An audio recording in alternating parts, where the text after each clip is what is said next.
The main thing that I keep coming back to, I could probably refine it down from 3 into 1. It's curiosity. It's getting people really interested and curious in that wellbeing journey.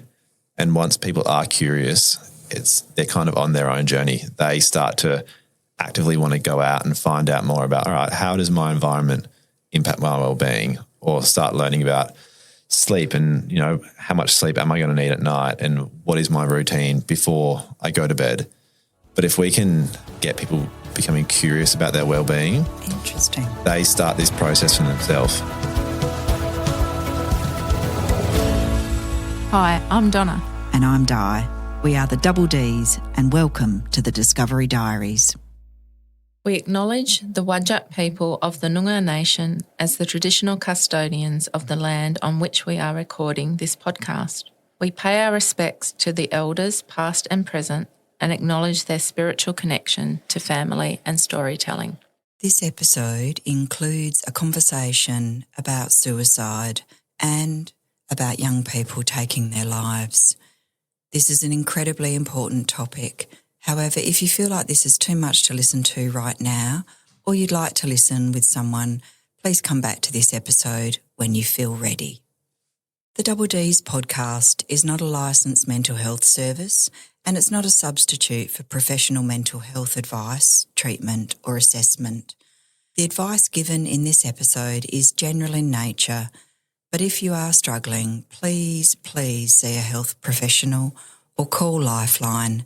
Their phone number in Australia is 131144. Today, our guest is Lockie O'Donoghue. Lockie is a local WA lad, having graduated from Corrine Senior High School in 2015. And he writes that he's a self-confessed shithead at school. We'll maybe get a few stories out of that. But more importantly and more poignantly, Lockie lost 2 of his best mates to suicide in 2017, along with some family members. And his dad had his first bipolar mania episode that same year. 20 Talk formed over the next few years and was established with his partner Lachlan until 2020, when they became an established not-for-profit and then a charity the following year. 20 Talk was established to bridge the gap between current mental health education and the youth who were not able to easily connect or resonate with the material. It has grown to one of WA's most well-known charities in the last few years, doubling and even tripling revenue and impact year on year since its inception. 20 Talk achieves its vision through media, training and events. And we are so looking forward to this interview with Lockie, one of its founders. Hi, Lockie. Great to see you again and see you in your 20 Talk merch. Ways, thanks for having me on. Not at all. So, Lockie, I first met Lachlan, actually, your business partner. Do you call him your business partner? Business partner in crime. Co-founder. I spend more time with him than I do my fiancée, so definitely partner. Oh, congratulations. I didn't know you were engaged. Thank you. Lovely. Yeah. That's exciting. Very exciting. Yes, yeah. and you still got your dog Luna? Still got the dog Luna. Yeah, that's our first child. Very good, very good. So I first met Lachlan, your co-founder, at Curtin Ignition Program. And I remember when I first met him because, we were just chatting away. I was in one of these little clinics and I was saying, why are you here and what are you about? And I was really struck straight away with how important the work is that you do. So what I'd love to start with is, how did this all come about? Sure. How long have we got? And I'll probably preface this by saying that Lachlan and I both have a kind of different story for how 20 Talk came about for us. So I'll just be giving my kind of version of events. But yeah, Lachlan and myself knew each other both through high school. So I graduated in 2015. But from years 8 to 10, we were really good friends, and then we both moved into different friendship groups, but we were still good mates. And then we obviously graduated high school 2015, and then in 2017, we unfortunately lost a really close friend of ours to suicide, and Lachlan was a good friend of his as well. And during that mourning process, it really did bring all of the kind of disconnected friends all back together. And fortunately for me and for a lot of our friendship group, my old man was over in Rottnest that week that we found out about the news. So, I mean, Dad might not have known this, but we just decided that my house would just be kind of mission control and everyone could just come there to mourn together. And for about 3 or 4 days, there was just like an eternal bonfire. Guys and girls were just sleeping wherever they could kind of find a spot. But it was more so just somewhere that we could be together to connect and just try and feel whatever we're feeling as a group. And yeah, Leighton was there for those few days, and there was one particular night where Leighton was going to walk home. It was about a 7K walk back to his house. I remember speaking to him and saying, do you want someone to give you a lift? And he had this kind of look in his eyes, and he really wanted to just walk home and think and just kind of stew over things. And again, this is Leighton's story, but I think what happened to him on that walk home is he had a really strong kind of experience and a message to him that he had to start something, had to do something in mental health. So yeah, fast forward a few months on from there, we got the really tragic news that another one of our friends had taken his life as well, someone that was over at my house for that mourning process. And that really kind of crystallized in a lot of our friendship that something really wasn't right with the current landscape around wellbeing. And yeah, not long after that, I got a Facebook message off Leighton saying, mate, I want to do this thing for mental health. I don't know really what it is, but are you in, essentially? And I said, 100%, I'm in, let's do it. So kind of late 2017, early 2018, Leighton, myself and 3 others met at his house just with this idea to try and help our immediate friends. We didn't really know what that looked like. But when we got really honest with each other and asked, we found out that what was available to us as young guys at that stage, young 20-year-olds, in terms of wellbeing, safety and support and education, it just wasn't relatable and it wasn't engageable. There were organisations out there, but for one reason or another, we didn't feel like we wanted to reach out to them. And if we felt that way, we recognised that a lot of our friends might feel that way as well, and a lot of the kind of wider community might feel like that. So that's when we just decided that we weren't just going to sit there and accept that, and we wanted to try and fix that. So yeah, born was the idea of 20 Talk and creating a platform where wellbeing is relatable and engageable for young people. We went through a lot of different phases from, I think at one stage we were trying to run about 16 programs. I wouldn't even call them programs. They were just ideas that we were experimenting with. At one stage we had about 20 volunteers. So for 2 guys running an event with 20 volunteers and 16 programs, all just in our spare time whilst we're working full time, you can imagine that we weren't using our time efficiently, and a lot of these things were kind of done with 5-10% of our energy. So over the course of the next 2 or 3 years, we started refining what we do, and since about 2021, when we got our not-for-profit and charity registration, we've really just refined what we do to training, media and events. So we do a lot of mental health and wellbeing training in all the universities around WA, and have recently integrated into the TAFE space as well. We do a lot in the media space, not just with social media, but moving into kind of short and long form documentaries now as well. And then, yeah, just as of this year, we've kicked off our event space, and that's the 20 Hours for 20 Talk program that Di will be taking part in soon. Yeah, I have signed up for 20 Hours for 20 Talk. I've got lots of motivators for doing it. One is I know you guys, and I think the thing for me, it's really obvious that 20 Talk is about connection and about human connection. And I followed you a little bit and like to keep in touch vaguely, but there's something that you're doing and have done and who you are that connects people, and that's really obvious, you know. And, we can maybe talk about a little bit more about how you've, the things that you've seen really work. But can I take you back a little bit, Lockie, to kind of that starting point, like noticing what was not relevant, what was not working, not maybe knowing at that time what could work or what would be better or different, but you had a sense that there's something really not working. I mean, what was happening amongst your friends at the time that told you that? Because obviously you had 2 incredibly tragic events, which in of themselves are enough to tell anybody things are not maybe right. But, what were your friends saying? What were they saying about what was on offer that just wasn't relevant?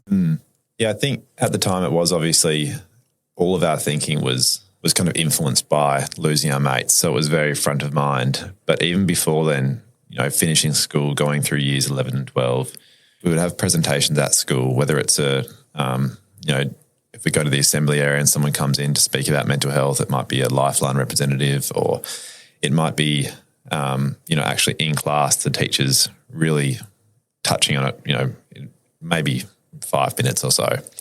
But there was just this feeling of that it was just not enough. Like, we knew that there were things out there. We knew that there was resources available if we, went digging for them, and we kind of knew where to go if we really wanted to. But what we kept on coming back to is that we didn't want to engage with these organisations. They weren't speaking in a language that we understood. They didn't look like us. There wasn't really any draw. It wasn't attractive to us at all. And that's where we saw the big problem, that you've got this incredible wealth of knowledge and education and support there, but no one's opening the door and actually accessing it. And we just thought that if we've come across this problem, it's not right of us to recognise that and then just move on. I think I can speak for Leighton here and say one of his really core values is justice. And I think he saw it as a bit of an injustice that all these young people were growing up and, they might have access in a sense to resources, but they weren't accessing it. And there's some reason. So we've got this gap between, like, we know all the things that work, but if people aren't accessing it, what's the point? Yeah, exactly. Lockie, when you lost your friends, had there been things that had been worrying you about these friends prior when you looked back on it, or was it something completely unexpected? Both of them are very different. Our first friend that we lost is I hate to say it, but the stereotypical case of, last person you expect, never would have thought that he was in a dark place at all, always life of the party type of personality. In hindsight, looking back, you can always look at different scenarios and go, all right, maybe that was a sign, maybe that was a sign. But for most of us in that moment, we would have had no idea. Our second friend was a little bit different in that during the mourning process of the first friend, he was very vocal with saying that Kai, our first friend that had passed away, he was his support rock. He was the person that he went to speak to, and being very verbal about, like, yeah, this is going to be tough without him. So it was very hard to come to terms with our second friend passing, knowing that the writing wasn't on the wall, but he had verbally said that, yeah, this is going to be tough. And obviously, everyone knows that it's not our fault and that we couldn't have done anything, but it is something that you do look back with hindsight and go, far out, it was at least more obvious than the first person. And based on everything you've learnt and being in this organisation for these years now and all the programs, because I know you run a lot of the programs, what would be some tips for people? I mean, if they are worried about a friend or a mate, what would you recommend? All of the current literature says that if you are worried, ask the person, ask them directly. Don't kind of sweep it under the carpet and, think that it might not be an issue or someone else will ask the question. If you're worried, just, have that conversation with the person. Yeah, that would definitely be, my input. How would you sort of suggest broaching that subject? Because it might not be an easy thing for people to actually ask, because especially if you're not used to having in all of our these mental health first aid training sessions that we've done, there's a section in there where it talks about having the suicidal conversation. And when we delivered it, we added in an extra bit from a kind of 20 talk lens that we recognise that just being told to ask that question is a little bit confronting and sometimes a little bit abrupt. So I'm trying to scan the back of my brain now for exactly what the process was. But essentially what we decided is that, yes, it could be a little bit abrupt to ask that question. So use a kind of process where you say, look, this is a really hard thing for me to bring up right now, and I'm actually feeling a bit awkward asking you it, but I'm asking you because I care and I've seen some signs or I've heard some things, and I genuinely want to know if you're all right, and then going on to ask the question. So that way it kind of softens it a little bit, makes it a bit more personable. Yeah. So, that would be my advice, just being really open and honest with the person. And, I mean, hey, if you get upset asking that question, then that's fine. It just shows that you care. But I think at the end of the day, if you're worried about someone, it is really important to ask. And it can be a really liberating thing for the person as well, because suicide is still this really taboo subject. The person might not have spoken to anyone in the world about this. Yeah. So to have someone step into that space with you can be a really big, sign of support. And what if they don't feel comfortable saying anything and they say, oh yeah, no, I'm fine. But you kind of have that feeling that they're not? Yeah. Sort of broach it again a bit later on, or? Yeah, you can come back to it. I think my advice in the past has been if the person says yes, the first thing I would say is, really thank them and let them know that you really appreciate the fact that they've been honest with you, and then go on to figuring out, all right, what can we get in place? How urgent is the need for care, and what can we kind of set up to support this person? If they say no and you sense that they're just saying no to you and it might be a yes, maybe just try and reassure them, or just confirm for yourself that they've got someone to speak to. And that might sound like, I completely understand if you don't want to speak to me about this, but do you have someone that you can speak to, whether it's a family member or a friend? Because there are a lot of barriers, whether they're cultural but there's a lot of barriers for why people might not admit that or be honest. So just trying to make sure that they've got someone in their network to speak to about it.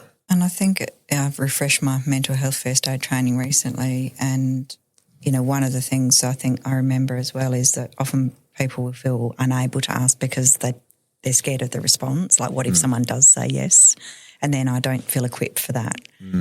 But I think I've got a lot better at practicing it myself, and I've asked many people now especially in the last probably 4 years. A friend of mine in her 50s took her life, and I saw her very recently, before she did, and we've all got those conversations in our head that we wish we'd had, and I have just lent into them more easily, I think, and I've learned, my nervous system has learned it's okay to go there, and I think it's like anything we fear often, that it's the thought of it is actually worse than the acting on it. Now, would that have saved that person's, would it have made a difference? I'll never know. But I think it is a practice, and I wonder if you'd agree. Absolutely. Yeah. That response from the body when you are kind of getting nervous and your palms might be getting clammy, all of these things are just symbols from our body to show that we care about this thing, and it means a lot to us. And I think in today's day and age, we need to be stepping more into accepting these feelings when they come up instead of just putting them to the side. You've heard people talk about this in the sense of, maybe toxic masculinity, when someone feels something and then they kind of push it aside because they're too tough. But it can be applied to so many different scenarios. And if we're talking about, having this suicidal conversation with someone, we get all these feelings, and just being mindful not to let those feelings inhibit you from actually doing what's important. And Lockie, I've got kids your age, and that's part of another reason why I really, love supporting you in any way I can. But what is it that you're finding with the social media side of things that you do and the media campaigns that you do? What's connecting with people your age in a way that other things haven't? It's a funny one to answer here because, like I said off air, Leighton manages, the other co-founder, he manages the media and I manage the training. And the reason why I kind of fell into the training space is because, my view on social media is pretty negative. So maybe we can get into that in a little bit. But from a 20 Talk perspective, I think what really relates to people is that we're not a clinical charity. We're not an organisation that has to follow a lot of the kind of government rules. We like to go across the grain, and we like to speak about things that maybe some other organisations wouldn't want to speak about. Also, because we're still growing and we're flexible, we can have the opportunity to go into different areas that just come up. And if we think that it's interesting and needs to be spoken about, then we can speak about it. And I think we've got a really good connection with the community. And when we kind of do a call out for people from a certain demographic or people experiencing a certain struggle, I think there's a respect there from that community to be able to trust us with their story. I've watched quite a few of your videos where you basically have someone sharing their story about, all their struggles. And is that the kind of thing that you are speaking about that people can relate to? And things that other organisations wouldn't be approaching. Yeah, it's that lived experience, and for the individual sharing, it's a really liberating and freeing process to own that story and to share it. And also for other people in the community who are watching this or listening to this, it's a real moment when they go, all right, I'm not the only person feeling this. Here's this person that I'm looking at this screen that is feeling exactly what I've been feeling. And then you see in the comments that there's, hundreds of people that are feeling the same way as well. So you start to, that aspect of isolation starts to kind of fade away a little bit. This episode is sponsored by the Speakers Institute Premier Boot Camp. So the Speakers Institute teaches and coaches people into how to speak in public. And in early December 2024, I attended a 3-day Premier Boot Camp myself, and it was a completely life-changing experience.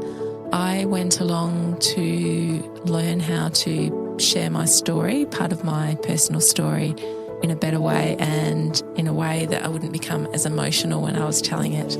And so I started off in a very bad way, very emotional, but with all the skills, the humour, the care and compassion of the coaches and of the other participants, by the end of day 3, I was able to deliver a 6-minute presentation on part 1 of my personal story. So I was very proud of that, and I found it a life-changing experience. So if you want to read a little bit more about my own experience in the Speakers Institute Premier Boot Camp, you can do that, and you can sign up as well if you're interested. It's a 3-day boot camp, and they have them throughout the year in various locations.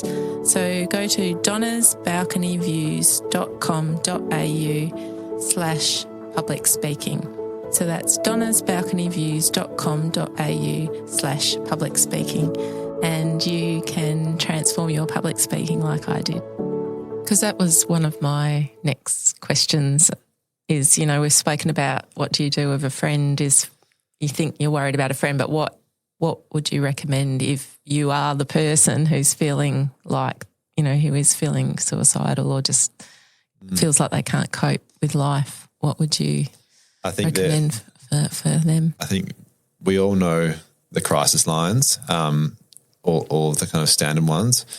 If things like Lifeline and Beyond Blue are applicable to you, and in no way I want this to sound like Lifeline aren't doing amazing work, because they're an incredible service, and so is Beyond Blue, so is Black Dog Institute. All of these services are incredible. Where 20 Talk kind of comes into it is that if people aren't using those services, we wanted to provide something for them. Mm-hmm. But for the people that are feeling, be it suicidal or just worried about their mental health and the kind of direction that they're going, look into these different online services or call up services and see if anything resonates with you. The one I always try and give some airtime to is MERL, Mental Health Emergency Response Line. And they're an incredible organisation where you can call up, it might be that you've got an assessment at uni and you're just feeling a little bit anxious. You can call up for advice about that, or you can, even at the other end of the line, if you are suicidal and needing some immediate help, some immediate crisis care, you can call up and ask and talk to them about that. And I just think that they're an incredible resource for people in WA, and it's just not, people aren't aware of it. No, I wasn't either, and it's really great. We can share that in the show notes. Yeah, definitely. And Lockie, I guess, what I really see and hear with what you're trying to, support with 20 Talk is much more around the building a community and normalising all the different myriads of how we might express mental health in all its, in all its forms, but also for your demographic, I'm assuming the 20 comes from the age of 20s, in your 20s, am I right? Yeah, I haven't really asked you about that before, but I'm assuming it is. Yeah. But it has a very target audience. Yeah. And what about that really preventative stuff? What are you noticing that really supports people way before they get anywhere near suicide? Yes, that target demographic, it initially was 18 to 30. We've kind of extended to 16 to 30 now, as we're starting to do a bit more work in schools. But that age demographic came out of the fact that when we lost our mates, we were 2 years out of school. I think that stage when people are leaving school, they're getting into university or they're getting into full-time jobs, they're probably moving out of home, they're having their first, real experiences as a independent adult. It's a lot to deal with. And whilst we might have some support during the school process, or at least in the family dynamic when we're at home in that process, once we move out, a lot of those support mechanisms kind of break down and we are just living, by ourselves in this big, scary world. So that's why we wanted to pitch our education and all of what we do towards that 18 to 30-year-olds, because it is such a scary time with so much potential for good, but there is a lot of potential for struggle as well. So that's why we aim within that kind of age demographic. Had a blank. What was your next question? Oh, well, it was like these more preventative things. So, I mean, part of what you're also speaking to is that you spoke to earlier was, on one hand, we know social media is not great for our mental health. Media is one of your main mechanisms that people do connect. So we've got this kind of paradox, but I'm sure it's a healthy tension between, within the organisation. Yeah. But how does that really support the preventative side? Yeah. Yeah, it's that old saying of if you can't beat them, join them. Yeah. Our idea with the media side was that there's so many horrible things that come out of social media, but we wanted to try and pitch 20 Talk as a light in the dark on social media. Okay. In terms of that prevention piece, there's definitely a wellbeing momentum at the moment from, pretty much, I would say 14 onwards. You're starting to see this real change in how people perceive wellbeing. And I use the example of, 10 years ago, you probably would have never seen a guy in a Pilates class or a yoga class. But now, yoga classes are full of guys and no one's now scared to show that they're actively working on their wellbeing. It's more so seen as a badge of honor that you're doing things to further and empower your wellbeing. So whether you're doing some additional learning through our training course, say, or if you're going to uni and you're doing an elective, in psychology, or there's this real push for people to start learning about their wellbeing and take this proactive approach. So 20 Talk really wants to enhance that. So a lot of our work goes towards the 80% of people who identify as well and trying to empower them with their wellbeing. So understanding, what are the influences on our wellbeing? How can we maximize the benefits from taking a proactive approach? That's not to say that it doesn't help people that are struggling, but our focus is really on, let's look at the people that are doing okay right now and build them even stronger to prevent them from going backwards. Yeah, and so what are 2 or 3 things that you see as making key differences for this demographic? What's really working to prevent? The main thing that I keep coming back to, I could probably refine it down from 3 into 1. It's curiosity.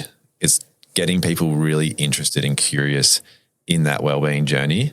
And once people are curious, they're kind of on their own journey. They start to actively want to go out and find out more about, all right, how does my environment impact my wellbeing? Or start learning about sleep and, how much sleep am I going to need at night and what is my routine before I go to bed? But if we can get people becoming curious about their wellbeing, interesting, they start this process for themselves and it then becomes this kind of self-powered journey to maximising their wellbeing, or at least being a very fundamentally confident person with your own wellbeing. That's so interesting. I've never heard it sort of put like that, but it's like you're catalysing their curiosity and then there's something about the safety and the interest of that they can go on that journey themselves with or without you, but maybe also dipping in and out of some of the things that you offer. Yeah, for sure. It's another saying's coming into my head. It's teach a man to fish. You know the one I'm talking about. I can't remember the whole thing, but same thing. Feed a man a fish or teach a man to fish. We can provide these people services and we can provide these people kind of reactive approaches, or we can actually give them the tools and say, look, guys, this is what we can do. This is where you can be if you take a really, proactive approach to your wellbeing and wanting to kind of get on top of it and learn more and become, like I said, like a really fundamentally confident person with your wellbeing. I really like that approach because everyone's unique and different. And when I listened to one of your previous interviews, Lockie, you talked about how, for example, physical exercise is so important to you and swimming. Yeah. And so that's your thing, and I know that's important for a lot of people, including me as well. But I guess other people have other things that really help them, like maybe connecting with friends or... Yeah, it could be the social side. It could be just connecting back to your family. It could be connecting back to your culture. It could be just, trying some new intellectual hobbies. So for me this year I've started learning piano just because I wanted something that... Is that to play to your wife on your wedding night? Now that you've said that, she'll probably catch on to it. Soz. So thanks for that. No, but for me, there's always been, like you said, that passion with sports and endurance sports, and I feel like that's always given me something to focus on outside of work.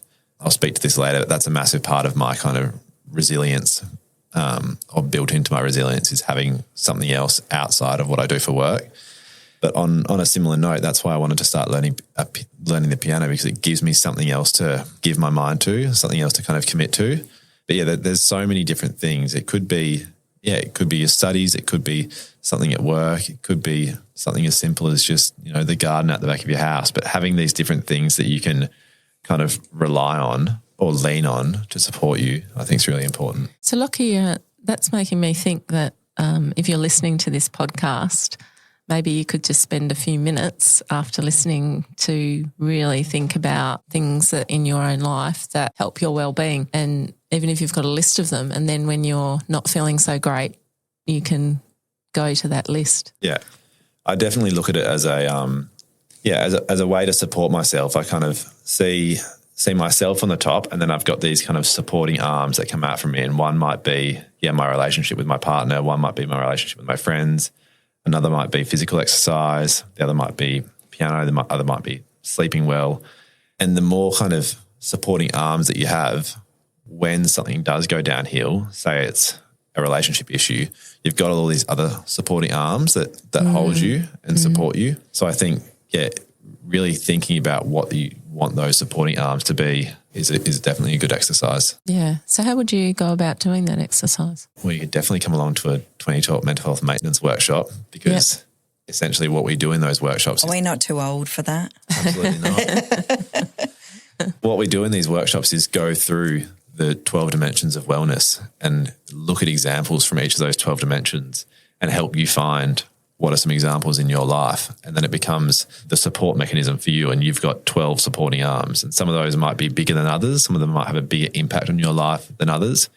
But just having that kind of holistic approach, a lot of the feedback that we get is that, I never realised that there were so many things that influenced my well-being. Well, I knew. What would be, 3 or 4 of the dimensions? So in the physical dimension, we've got sleep, diet, exercise, and breathing. I think breathing is a very underestimated one. Absolutely. But then there's other things like your intellectual wellness, your financial wellness, relationships, environmental, spiritual, emotional, and another one that we talk about is self-control. So the amount of discipline that you have over yourself, whether it's how long are you spending on your phone each day, whether it's how many times do you press snooze on your alarm when it goes off. It's that relationship with that voice in your head that, it's been a long day and you get home and you told yourself that you were going to go to the gym. It's that relationship with that voice in your head that's going, nah, we can just do it tomorrow. That was me last night. And that's fine if you're being supported by some of the aspects in the other, 11 dimensions. Is that list of dimensions available Absolutely. on your website? Maybe not on the website, but I'll definitely send you something that you can put in the show notes for it. Yeah, because if people aren't able to go to your workshops, just hearing about these dimensions, I think would be very helpful for people to think through. I'll send across a kind of wheel of life activity where you can just rate yourself 0 to 10 in each of these dimensions. And once you do, you create this kind of shape on the chart, which allows you to visually see, all right, where am I doing really well and where are the areas that I could probably do some additional work in. And do you find that there's a couple that tend to be gaps for more people than others? Yeah.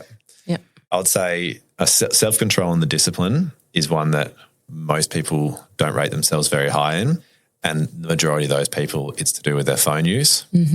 I would say that breathing and spirituality are the next two, because I think for a lot of people, they've never stepped into that space of breathing and breathing exercises. So there still is people might think it's a bit taboo still, but stepping into that space has been just so helpful for me. I can't even start to describe the impact that just having an awareness of conscious breath has had on my life. And then similarly for spirituality, a lot of people either have never thought about spirituality or have kind of connected when they were younger and then stepped back a little bit.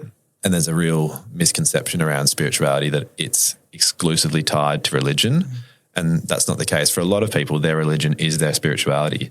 But if you're not religious, it doesn't mean that you can't be spiritual. So for a lot of people, their spirituality could just be nature and just spending time in nature or at the beach. So having that awareness and kind of reconnecting into those spaces. And I think we're kind of just starting to understand through some of the breathwork practitioners the importance of the breath. And I was listening to another podcast this morning where Jefferson Fisher, who talks about communication, was saying he talks about now the first word that you should say is actually your breath. So how you breathe before you even open your mouth. First thing you should say is breathe or a version of that. Yeah. And I love that because I think, you know, as we get more sophisticated in our understanding of how the breath really supports us, we'll look back and go, how did we not know this, you know? Well, funnily enough, the sponsor of this podcast, which is the Premier Speakers Institute Premier Boot Camp, I attended that last year and I had this massive panic attack. I was a complete wreck. And one of the coaches came and she's actually an expert on breathing. She's an ex-Olympic swimmer and she just got me to totally calm down through focusing on my breathing. So it was a really, really powerful example of breathing. So even within the breathing dimension, I think there is a misconception that we can only use breathing to get ourselves out of a bad situation, like a panic attack or an anxiety attack. So I feel like there's this other part of breathing where even if you're in a place of calm or if you're about to start journaling, or you can use breathing to kind of enhance that and feel more into it. I love that. I often do a breathing practice before I journal just to be able to drop myself into a really nice space of being calm. So yeah, just highlighting that. I think that's a great point because I think we often, and it's the same with mental health, I think often we've still got a very negative connotation, which then means that we're just trying to right something that seems wrong rather than this is what it means to be a human being and how do we just support a healthy life. Yeah. The other thing you mentioned, Lockie, about the discipline and the device in particular, that's partly one of the real revelationary things about your event, the 20 hours, isn't it? Yeah. Do you want to just run through the kind of rules of the 20 hours, how it works? Sure. And for any listeners that aren't aware of what 20 hours for 20 Talk is, it's a fundraising challenge that we've come up with. We've trialled it last year but are just rolling it out as a full-scale event this year. The idea is to completely disconnect from society and technology and spend 20 hours just with yourself, just with your thoughts in a really safe environment where you're comfortable and you can actually start to address some of these things that we too often put in that cardboard box and throw in the closet because we've got so much going on in our lives. It's easy to not address those. So it's about confronting those in a safe way and having space outside of this hectic schedule that we all have just to sit with ourselves and just to be and just to reflect. So you have a 2 metre by 2 metre You've got a 2 by 2 metre square. Yep. You're allowed. Come on, remind me what I'm facing in 2 weeks' time. So you're allowed a swag, a chair, a journal and a pen. You're allowed to bring your food as well, and you've obviously got access to toilets and water.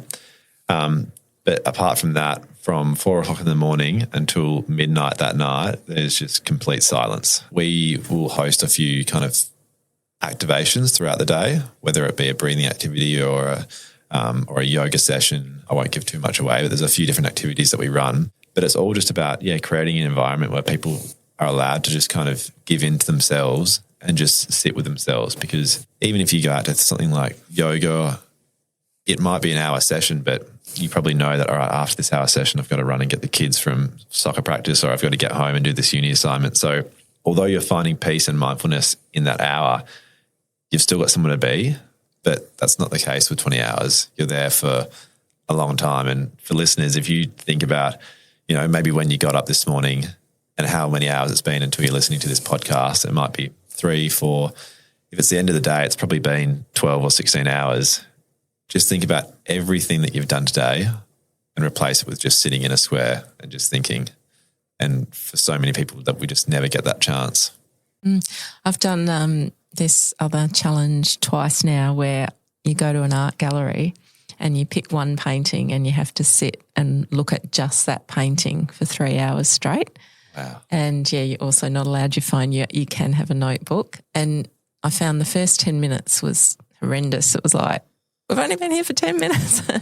But after about an hour, it's incredible because you start really noticing stuff in the painting and you're just focusing on one thing, and it makes you realise so rarely in life are you only focusing on one thing and without your mind racing around and thinking about everything else you've got to do. And it was such a powerful experience.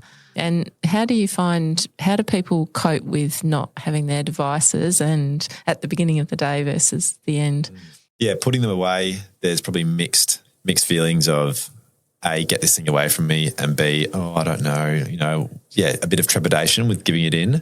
But 100% of the time at the end of the event, when we put everyone's phones out and they're allowed to come and get them, some people have a kind of physical reaction and they stand there looking at their phone, and you can see that there's a change in how they perceive their phone. There's a change in that connection that they have with their phone. Some people turn it on straight away. But for a lot of people, they go, I don't need this. I'm going to drive home tonight without my phone. I'm probably going to keep it off tonight. And there's that really slow integration back into their phone. And I think it's just a realization that we put so much focus onto these things, and spending 20 hours without it, you come to realize that, all right, this is who I am as a person. This is what I really feel like when I haven't been distracted by this phone. I haven't been influenced by this phone. So when they come back and get it, there is a very distinct change in how what their connection is with the phone. I read somewhere, or I listened to your podcast where you said that once you're in a park and you saw 3 generations of people in the park all on their phones while they were walking in this beautiful park, and that had quite a big impact on you as far as reducing your phone use as well. Definitely.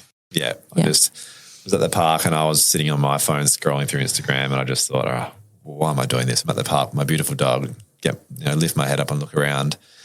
And I looked around and saw, a younger guy than me walking around with his dog. He was on his phone, and then a mother walked past me and she had a pram, and in the pram it had an iPad attachment, and the baby was watching something on the iPad.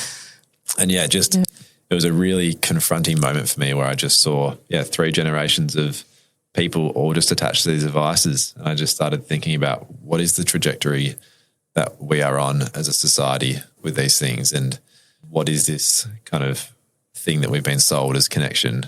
And it really scared me, and that's kind of what catalyzed me an interest in anthropology and what happens to societies when a new technology or a new thing is implemented and how it changes the course of history.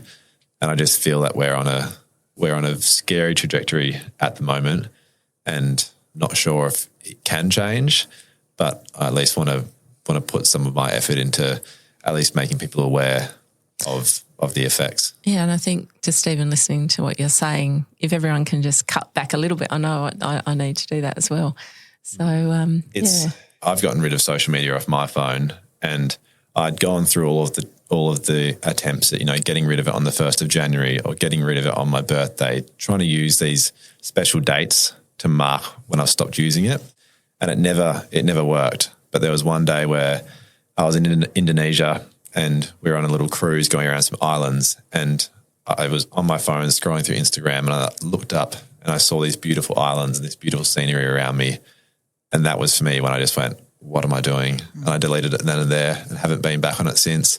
And it's incredible. There might have been a few days where I was like, I kind of still have those urges, but there's no urges anymore. Wow. And even the thought of being on Instagram, it seems like such a waste of time, such a waste of time. And for friends of mine, whenever we catch up, I might have just gone for a run and then I've done some work and rah. But people will always ask me, all right, how are you getting so much stuff done? And I always just relate it back to the fact that I'm not spending 5 hours a day on my phone. And that's what the current stats are between, I think, 15 and 29-year-olds, average of 5.5 hours a day spent on their phone. Well, Lockie, I'm actually really looking forward to it for some of the reasons you said, which is actually the really legitimate excuse not to have it. Someone will take it away from me and I'm actually going to be really glad to hand it over. Yeah. And I'm not in my 20s. Lockie, was there any final things that you wanted to share today? Not really. I think the only thing I had down about resilience was just I feel like I treat my resilience like we spoke about, setting up those support arms for you. I look at that as like, all right, what can I do outside of me to help?